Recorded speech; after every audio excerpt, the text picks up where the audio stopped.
नमस्कार, नई परख के राष्ट्रीय मुद्दा कार्यक्रम में आपका स्वागत है। और आज के इस कार्यक्रम में हमारे साथ प्रोफेसर अभय कुमार दुबे हैं और हम इनसे देश की राजनीति के कुछ महत्वपूर्ण पहलुओं पर बातचीत करेंगे। कार्यक्रम को आगे बढ़ाने से पहले मैं आपसे यह अनुरोध करूंगा कि अगर अभी तक आपने नई परख चैनल को सब्सक्राइब नहीं किया है, तो आप इसे ज़रूर सब्सक्राइब करें। यहाँ पर हम रोज़ देश की राजनीति से जुड़े मुद्दों पर चर्चा करते हैं और हम यह कोशिश करते हैं कि आपके सामने ज़्यादा संतुलित दृष्टिकोण हर एक राजनीतिक मुद्दे पर पहुँच पाए। अभय सर नमस्कार।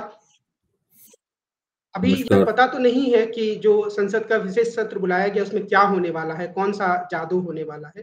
लेकिन चर्चा यह चल रही है कि वन नेशन वन इलेक्शन के फॉर्मूले पर सरकार काम करेगी। मैं यह चाहता हूँ कि आज आप हमारे दर्शकों को यह बताएँ कि एक विचार के रूप में आपको क्या लगता है कि यह देश के लिए बहुत ही ज़रूरी और फ़ायदेमंद विचार है कि पूरे देश में एक साथ एक चुनाव हो? देखिए 1967 तक तो सारे चुनाव एक एक ही बार में होते थे। बहुत ही कम ऐसा होता था कि कोई चुनाव हो। उसके बाद राजनीतिक अस्थिरता आई। राजनीतिक अस्थिरता आने से क्या हुआ कि विधानसभाएं पूरा कार्यकाल करने से पहले ही खत्म होने लगी। और फिर कांग्रेस सरकार ने भी धारा 356 का इस्तेमाल करके राज्य सरकारों को गिराया। तो उसकी वजह से वो जो क्रम था एक नेशन वन इलेक्शन वाला, वो क्रम पूरा का पूरा भंग हो गया। उसके बाद लोकसभा में भी स्थिरता आई 90 के दशक में। एक 10 साल के अंदर कई प्रधानमंत्री हुए। तो उस प्रक्रिया में वो सब चीजें बिगड़ती चली गई।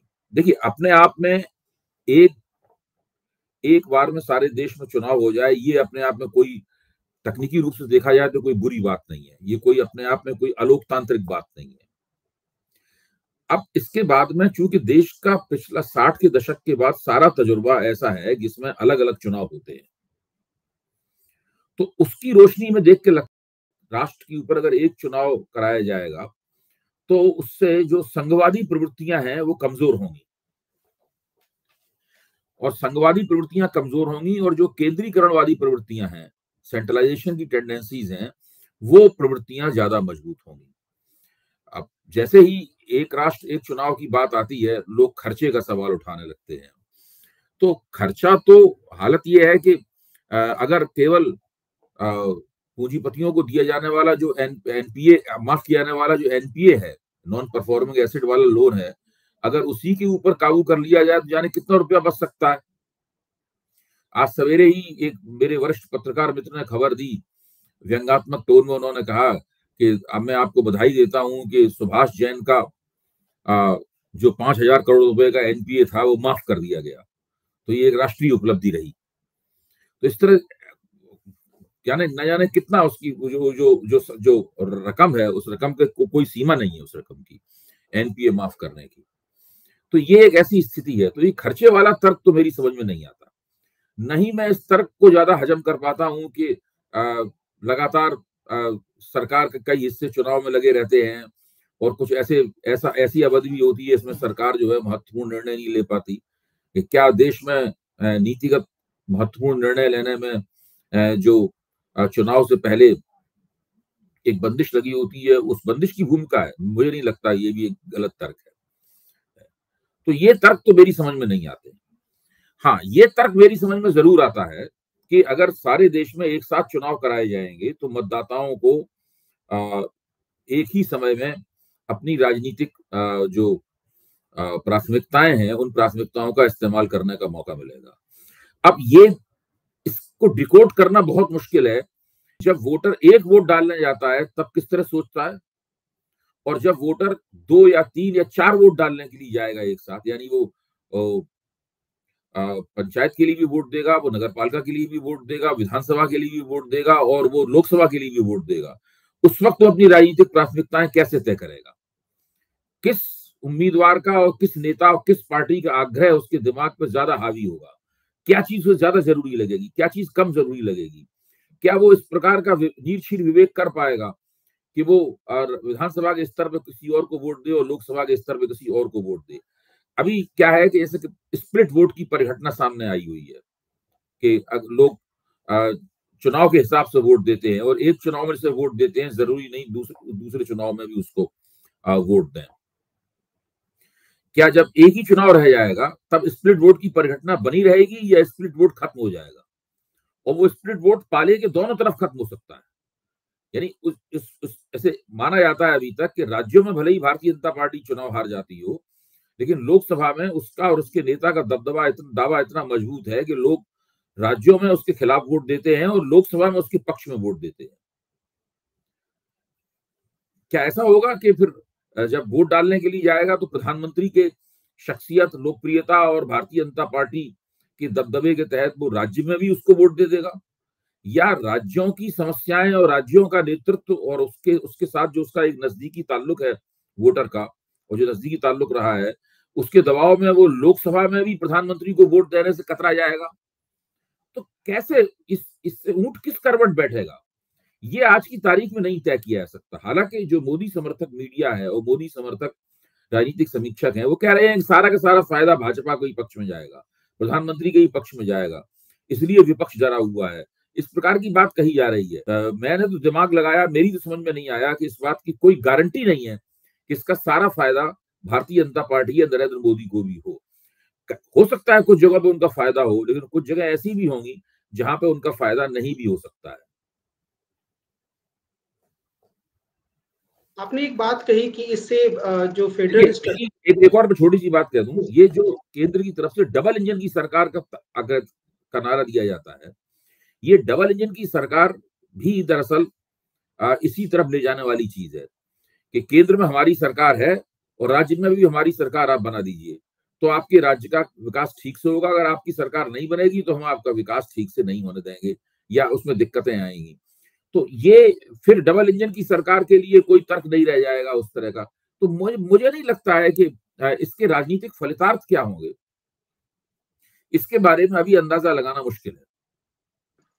आपने ये कहा कि इससे जो फेडरल स्ट्रक्चर है या संघीय ढांचा है वह कमजोर होगा, तो संविधान अगर ज्यों का त्यों रहता है तो वह ढांचा कैसे कमजोर होगा, अगर आप इसे थोड़ा स्पष्ट करें तो? पहले से ही कमजोर हो रहा है। जो संघीय ढांचा है उसके ऊपर पहले से ही दिक्कत है, कांग्रेस के जमाने से दिक्कत है। संघीय ढांचे को कमजोर करने के लिए जरूरी नहीं कि आप संविधान संशोधन करके उसको कमजोर करें। संघीय ढांचे को कमजोर करने के लिए सबसे केंद्र के पास राज्यपाल होते हैं, राज्यपालों के जरिए ही इंदिरा गांधी 356 लगाकर सरकारें गिराया करती थी। जवाहरलाल नेहरू के जमाने में भी केरल की सरकार गिराई गई थी, जब इंदिरा गांधी अध्यक्ष थी 356 लगा गिराई गई थी। वो शायद एक ही उदाहरण था, लेकिन इंदिरा गांधी के जमाने में तो उदाहरणों की संख्या बहुत सी हो गई। तो वो संघीय ढांचा इन परिस्थितियों के कारण कमजोर होता है लगातार। सवाल यह है कि केंद्र राज्यों को किस दृष्टि से देखता है। ये पूरी धारणा कि केंद्र सरकार किसी और पार्टी की होगी, राज्य सरकार किसी और पार्टी की होगी, तो जो भारतीय संघ के सदस्य राज्य हैं उनका विकास ठीक से नहीं होगा। अगर केंद्र में सत्तारूढ़ दल ये बात बार बार अगर ये कहेंगे तो इसका सीधा प्रमाण है कि वो संघीय ढांचे को संघीय ढांचे के रूप में रखना नहीं चाहते हैं। वो दरअसल संघीय ढांचे का भी केंद्रीकरण कर देना चाहते हैं। ये पूरी की पूरी कोशिश नरेंद्र मोदी सरकार की तरफ से पहले दिन से चल रही है। अभी देखिए विवेक देवराय का जो आर्टिकल आया था मिंट में, उसमें उन्होंने राज्यसभा के ऊपर भी सवाल उठाया, राज्यसभा के किरदार पर भी सवाल उठाया था। राज्यसभा क्या है? काउंसिल ऑफ स्टेट है। राज्यों में आपके लोग जो चुने जाते हैं उसके आधार पर राज्यसभा में आपको सदस्यता मिलती है, उसी के हिसाब से राज्यसभा में आप बहुमत या अल्पमत में होते हैं। अगर आप राज्यों की राजनीति में हारते रहेंगे, भले ही केंद्र में जीतते रहें, तो राज्यसभा में कभी आपकी ऐसी स्थिति नहीं हो पाएगी कि आप कोई भी विधायी कार्य ठीक से कर पाए, क्योंकि आपके पास बहुमत नहीं होगा। आपको अध्यादेशों पर ज्यादा निर्भर होना पड़ेगा, या आपको उन दलों के सामने घुटने टेकने पड़ेंगे जिन दलों से आप बातचीत करना भी वैसे पसंद न करें, क्योंकि उनके पास राज्यसभा के एमपी हैं। तो ये सरकार चाहती है कि किसी तरीके से ये सब जो दिक्कतें हैं, ये दिक्कतें खत्म हो। इसीलिए संविधान संशोधन की भी बात की जा रही है। ये बातें इसीलिए की जा रही है। अब देखिए जो सुभाष कश्यप को रखा गया है इस कमेटी में, सुभाष कश्यप कौन है? सुभाष कश्यप उस आयोग, वेंकटचलैया आयोग में भी थे, जो अटल बिहारी वाजपेयी ने नियुक्त किया था संविधान के काम करने की समीक्षा को लेकर। तो ये सब बातें आपस में एक दूसरे से जुड़ी हुई हैं। संविधान संशोधन करके ही आप लोकतंत्र को कमजोर नहीं कर सकते। संविधान अपनी जगह बना रहेगा, अगर आप उसकी भावना का सम्मान नहीं करेंगे तो ऐसे तमाम कदम आप संविधान सम्मत लगने वाले ऐसे तमाम कदम उठा सकते हैं इससे लोकतांत्रिक ढांचा, संघात्मकता सब कमजोर हो। एक बात जो कही जा रही है कि ये हो सकता है आम लोगों के पक्ष में भी हो, लेकिन आमतौर पर ये प्रवृत्ति देखी जाती है, जैसे पिछले कुछ सालों में देखें, तो जब भी भारतीय जनता पार्टी एक चुनाव हारती है या चुनाव के करीब जाती है, तो थोड़ा बहुत ही सही वो जनता के पक्ष में निर्णय लेती है। तो क्या एक देश एक चुनाव के बाद जनता के हाथ से ये मौका चला जाएगा कि एक बार वोट दे दिया, 5 साल तक कुछ नहीं कर सकते? वो बार्गेनिंग पावर, वो जनता की सौदेबाजी की ताकत है, वो तो कमजोर होगी। अभी तो क्या है कि राज्यों के चुनाव अलग होते हैं, लोकसभा के चुनाव अलग होते हैं, पंचायत के और नगर पालिकाओं के चुनाव भी अलग होते हैं। तो हर एक चुनाव से पहले पार्टियों को अपनी पेशबंदी करनी पड़ती है, वोटरों को लुभाना पड़ता है। उसके लिए वो कुछ ऐसे कदम भी उठाते हैं जो कदम शायद अगर चुनाव ना हो तो वो ना उठाएं। तो ये सारी बातें तो आएंगी ही। यानी जिसको जो बहुत बड़े पैमाने पर रेवड़ी तंत्र बना है, वो रेवड़ी तंत्र भी, उसकी प्रकृति भी बदल जाएगी। अभी तो राज्यों में भी अलग रेवड़ी तंत्र बना हुआ है, केंद्र का रेवड़ी तंत्र अलग है, तो उसकी प्रकृति भी बदल जाएगी। लेकिन आमतौर पर जो आपने शुरुआती जवाब में थोड़ा इसको साफ करने की कोशिश की, लेकिन मेरे मन में ये प्रश्न फिर से ये दूसरे तरीके से आ रहा है कि जैसे जब नेहरू का दौर था, तो जब एक साथ चुनाव होते थे तो नेहरू के व्यक्तित्व के कारण उसका फायदा कांग्रेस को मिलता था। तो क्या भाजपा की उम्मीद भी इसी पर टिकी हुई है कि एक साथ चुनाव कराएंगे और सीधे तौर पे मोदी के नाम पर हम हर चुनाव जीत जाएंगे और विपक्ष को काफी नुकसान हो जाएगा?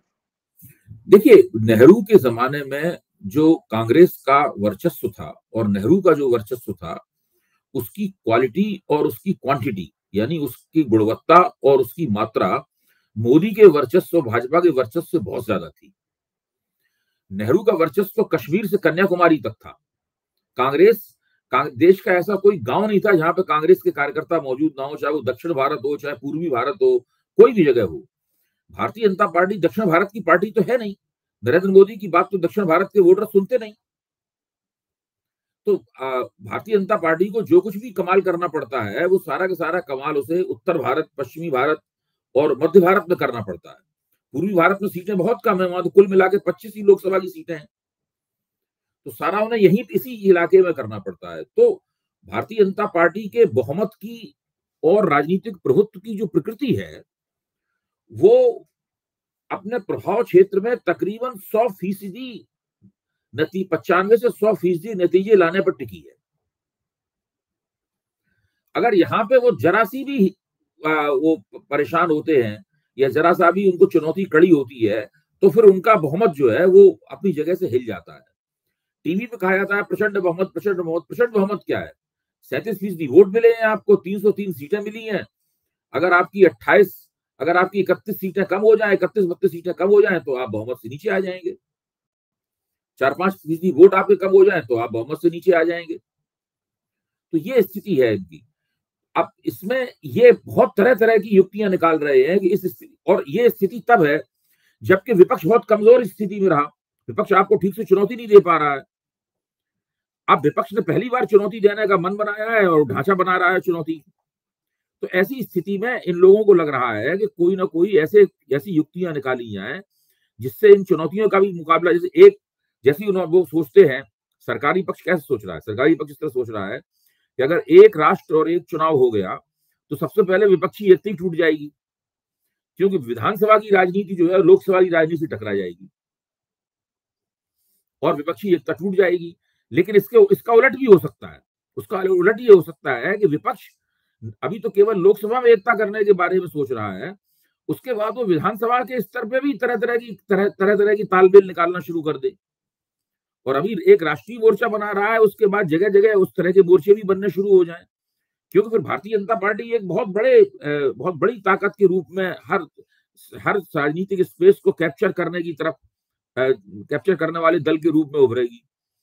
तो जैसी आप राजनीति करेंगे वैसे ही आपकी राजनीति का तोड़ निकाला जाएगा। आपने ईडी, इनकम टैक्स और इन सबका वेपनाइजेशन किया, यानी उनको आपने अपने राजनीतिक और हथियार में बदल दिया। तो उसकी वजह से जो नेता एक दूसरे से बात भी नहीं करते थे, आज वो एक मंच पर खड़े होकर तस्वीर खिंचा रहे हैं और ऐसी एकता प्रदर्शित कर रहे हैं जो मैंने 1977 के बाद से आज तक देखी नहीं है। तो वो तो जो आप कर रहे हैं उसकी काट भी उसी तरह की निकाली जाएगी। इसीलिए मैं हमेशा कहता हूं कि भाजपा जिस डंडे से लोगों को पीट रही है, भाजपा की सरकार, एक दिन ऐसा आएगा जो वही डंडा उसके खिलाफ भी इस्तेमाल किया जाएगा।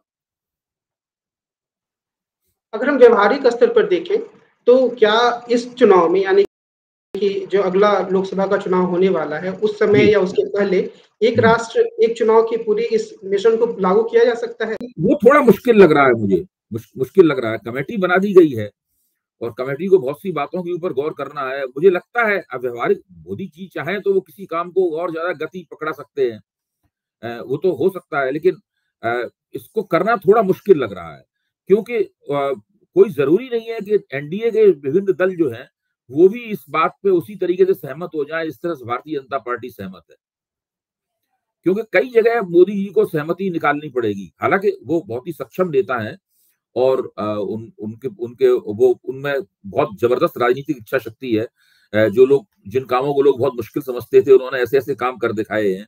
धारा 370 और 35A को कमजोर करना, 35A को हटाना, ये उसका सबसे बड़ा उदाहरण है। और भाजपा की तरफ से बार बार उसका हवाला भी दिया जाता है, देखिए हमने वो कर दिखाया तो ये सब भी हम कर दिखाएंगे, हम यूसीसी भी ले आएंगे, हम ये भी कर देंगे, हम वो भी कर देंगे, सारा काम कर देंगे। तो करने के लिए वो कर तो सकते हैं, लेकिन पहली नजर में देखने पे लगता नहीं है कि ये काम इतनी आसानी के साथ में लोकसभा चुनाव से पहले हो पाएगा। और अगर लोकसभा चुनाव से पहले उन्होंने इसको लागू कर दिया तो फिर तो पूरी राजनीति ही लौट पलट जाएगी। स्थिति ये होगी कि जिन विधानसभाओं के अभी अभी चुनाव हुए हैं शायद उनके दोबारा चुनाव होंगे, जैसे कि कर्नाटक का चुनाव दोबारा होगा, हिमाचल प्रदेश का चुनाव दोबारा होगा, हो सकता है गुजरात का चुनाव भी दोबारा हो। अगर हिमाचल का दोबारा होगा तो साथ में गुजरात का भी दोबारा होगा, क्योंकि दोनों के चुनाव साथ साथ हुए थे। फिर अभी 2022 में पिछले साल ही उत्तर प्रदेश के चुनाव हुए हैं, उन चुनावों को दोबारा करना होगा, क्योंकि सारी विधानसभाओं के चुनाव भी तो होंगे ना लोकसभा के साथ, तभी तो एक राष्ट्र एक चुनाव हो पाएगा। अब ये सब कैसे होगा, क्या होगा, ये काफी कुछ संभावनाओं और अंदेशों के फेर में है। मुझे लगता है कि शायद ये संवैधानिक रूप से भी मुमकिन नहीं है कि संसद अपनी तरफ से कानून बनाकर किसी राज्य सरकार को भंग कर दे। बहुत सारे अनिश्चित सवाल इससे जुड़े हुए हैं कि किस दिशा में जाए। हाँ, अब जैसे कि उन्होंने कमेटी को ये टर्म ऑफ रेफरेंस यानी कमेटी के काम करने की शर्तें ये हैं जिन विषयों पर से सोचना है कि क्या विधानसभाओं से इस पर सहमति लेना जरूरी है। अभी तक तो माना जाता है कि 50% विधानसभाओं को ये पास करना चाहिए कानून। तो अब कमेटी अगर ये कहती है कि नहीं विधानसभाओं से कमेटी ये लेना जरूरी नहीं है, इसका भी कोई संवैधानिक प्रावधान दिया जा सकता है, तो अब देखते जाइए कि ये परिस्थिति किस तरफ जाती है। लेकिन ये तो तय है कि बिना संविधान में कोई बड़ा संशोधन किए हुए ये सरकार लोकतंत्र की संरचना को पूरी तरीके से बदल डालना चाहती है। उसके लिए वो ऐसे ऐसे उपाय कर रही है जिन उपायों के बारे में कभी किसी ने सोचा भी नहीं था, चाहे वो नागरिकता संबंधी कानून हो, चाहे वो फौजदारी संहिता बदलने वाला कानून हो, चाहे वो एक राष्ट्र एक चुनाव वाला कानून हो। मतलब बहुत से ऐसे काम कर रही है इसमें दूसरी सरकारें इन चीजों के बारे में कभी विचार भी नहीं करती। एक आखिरी प्रश्न मेरे मन में यह आ रहा है कि क्या नरेंद्र मोदी लगातार ऐसे मुद्दों को उछाल रहे हैं जिससे कि इंडिया गठबंधन में एक दरार पड़ जाए? मिसाल के तौर पर अगर वो समान नागरिक संहिता की बात करेंगे तो कई दल उसका समर्थन करेंगे, कई दल उस पर अनिर्णय की स्थिति में रहेंगे। एक देश एक चुनाव का मसला भी वैसे ही है। तो ये इंडिया गठबंधन में इसकी दरार नहीं पड़ेगी, क्योंकि जो मोर्चा होता है हमेशा वो न्यूनतम साझा कार्यक्रम पर टिका होता है। उसमें न्यूनतम और साझा ये दो बहुत महत्वपूर्ण शब्द हैं। जिन मुद्दों पर मतभेद होते हैं उन मुद्दों को उसमें नहीं रखा जाता है,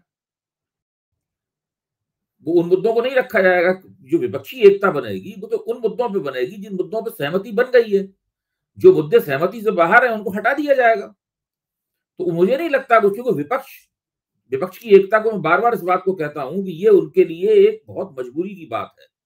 ऐसा नहीं है कि बहुत मजे के साथ, ऐसा नहीं है कि आम आदमी पार्टी कांग्रेस के साथ एक मंच पर बहुत मजे के साथ में और इच्छा के साथ बैठी हुई है, या और भी कई दल हैं जो एक दूसरे के साथ हैं।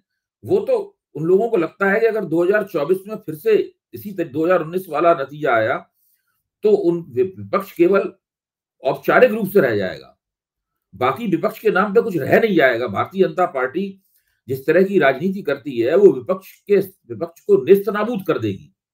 और उस नेस्त नाबूद करने में ऐसे ऐसे हथकंडों का इस्तेमाल होगा जिनके बारे में अभी सोचा भी नहीं जा सकता है। कुछ चीजें तो सामने आ गई हैं, लेकिन अभी और भी बहुत सी चीजें सामने आने वाली हैं। तो ये इस मजबूरी के दबाव में ही एकता हो रही है सारी की सारी। तो भारतीय, मैं कहूंगा इस एकता को कराने में भारतीय जनता पार्टी ने जिस तरह की राजनीति की है उसकी बड़ी प्रबल भूमिका है। तो आज की बातचीत को हम यही विराम देते हैं और निश्चित रूप से एक देश एक चुनाव का जो मसला है वह देश की राजनीति को अनिश्चितताओं की ओर ले जाएगा और यह सत्ता पक्ष और विपक्ष शायद दोनों के लिए हो सकता है। आज की बातचीत के लिए अभय सर आपका बहुत बहुत धन्यवाद। और कार्यक्रम को खत्म करने से पहले मैं सभी दर्शकों से अनुरोध करूंगा कि वो नई परख चैनल को जरूर सब्सक्राइब करें और इसके माध्यम से वो रोज देश की राजनीतिक मुद्दों पर एक ज्यादा संतुलित और गंभीर चर्चा प्रोफेसर अभय कुमार दुबे के साथ सुन सकते हैं। आज के कार्यक्रम को हम यही समाप्त करते हैं। अभय सर आपको बहुत बहुत धन्यवाद। नमस्कार।